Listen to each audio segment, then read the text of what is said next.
প্রধান উপদেষ্টা প্রফেসর মোহাম্মদ ইউনূস বলেছেন, বাংলাদেশের আগামী নির্বাচনকে সরকার এ যাবৎকালের সেরা করার পরিকল্পনা করছে, যাতে এটি গণতন্ত্রের একটি ঐতিহাসিক দৃষ্টান্ত হয়ে থাকে। আজ ঢাকায় নিযুক্ত নরওয়ের রাষ্ট্রদূত হ্যাকন অ্যারাল্ড গুলব্র্যান্ডসন প্রধান উপদেষ্টার কার্যালয়ে প্রফেসর মোহাম্মদ ইউনূসের সঙ্গে সাক্ষাৎ করতে গেলে তিনি একথা বলেন। বাংলাদেশকে এশিয়ার নরওয়েজিয়ান পণ্যের আঞ্চলিক বিতরণ কেন্দ্র হিসেবে ব্যবহার করার এবং বাংলাদেশের যুবশক্তিকে কাজে লাগিয়ে এদেশে আরও বিনিয়োগ করতে নরওয়ের প্রতি আহ্বান জানান প্রধান উপদেষ্টা।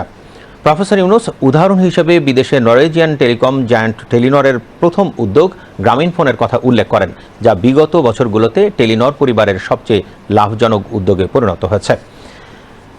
রাষ্ট্রদূত গুল ব্র্যান্ডসেন নরওয়ের প্রধানমন্ত্রী জোনাস গার স্টোরের একটি চিঠি প্রধান উপদেষ্টার কাছে হস্তান্তর করেন, যেখানে বাংলাদেশের অন্তর্বর্তী সরকারের প্রতি নরওয়ের দৃঢ় সমর্থন প্রকাশ করা হয়েছে।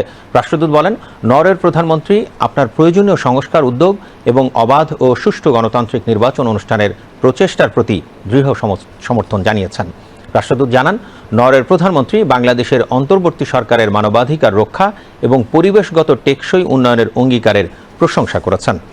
রাষ্ট্রদূত গুল ব্র্যান্ডসন বলেন, নরওয়ে বাংলাদেশের সঙ্গে জাহাজ নির্মাণ শিল্প এবং সবুজ জ্বালানি রূপান্তর খাতে নিবিড়ভাবে কাজ করতে আগ্রহী। প্রধান উপদেষ্টা মিয়ানমারের পরিবর্তিত রাজনৈতিক পরিস্থিতিতে রোহিঙ্গা সংকট সমাধানে নরওয়ের সহায়তা কামনা করেন।